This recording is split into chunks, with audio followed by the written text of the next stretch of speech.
sitting outside Lord's Tavern. You can see Thomas Lord just above my left shoulder there.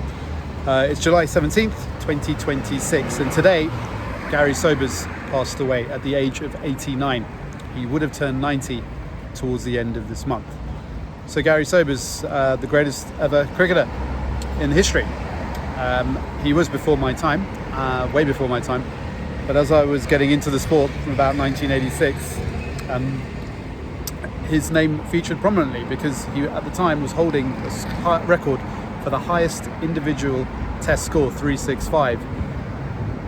He would keep that record for 36 years. Brian Lara passed it in 1994. And the second piece of information I learned in those formative years as a cricket fan was how he managed to hit 6 sixes in an over in first class cricket, a feat that's only been repeated once, I think, by Ravi Shastri.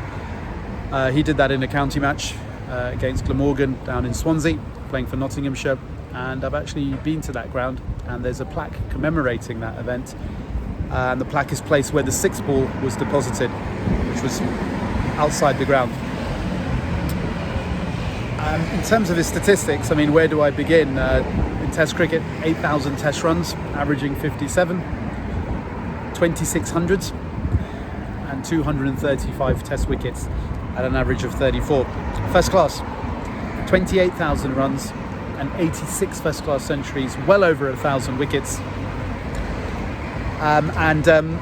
He's batting average in first class was 54, bowling average 27 in first class cricket. So incredible numbers. I haven't even talked about the catches. And it's sort of a mixed blessing that he's classified as an all-rounder. And I mean that in a nice way, because when we think of the greatest batsman in the history of the game, we talk about A, B, C, but we don't readily think of Gary Sobers because we immediately bucket him in the all-rounder category. But as a batsman on his own, he was probably in the top 5, but we don't readily think about that. So that's why it's a little bit of a curse, this all-rounder tag. My cricket coach from Merchant Taylors, who coached me in the 1990s, Harry Latchman, he ended up his career playing for Nottinghamshire the last 2 or 3 seasons, and he overlapped with Gary Sobers, who was probably ending his career at the same time. So Harry speaks very fondly of those couple of seasons he had with him. And Gary Sobers, understandably, obviously, was named as one of the 5 cricketers of the 20th century, along with Jack Hobbs, Don Bradman, Shane Warne and Viv Richards. And with his passing today, Viv is now the only surviving member of that quintet. I met Gary Sobers in 2001 at Trent Bridge.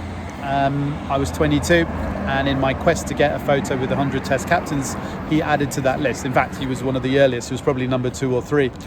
So that encounter, a couple of seconds, but a cherished moment for me. And Gary Sobers also has a bit of a connection with All That's Hollywood. He was referenced in one of the episodes of The Cosby Show. So Bill Cosby, playing Dr. Huxtable, is playing cricket in his front room, and one of the guest actors from the Caribbean comes along and talks to him about Gary Sobers. So he's referenced there. And I'm just going to end on what Dickie Bird, who passed away recently as well, last year, said about Gary Sobers. I think it sums it up nicely. He could bat, he could bowl, he could field, but above all, he was a gentleman. Rest in peace, Gary. We'll miss you, and thank you for everything that you did for cricket.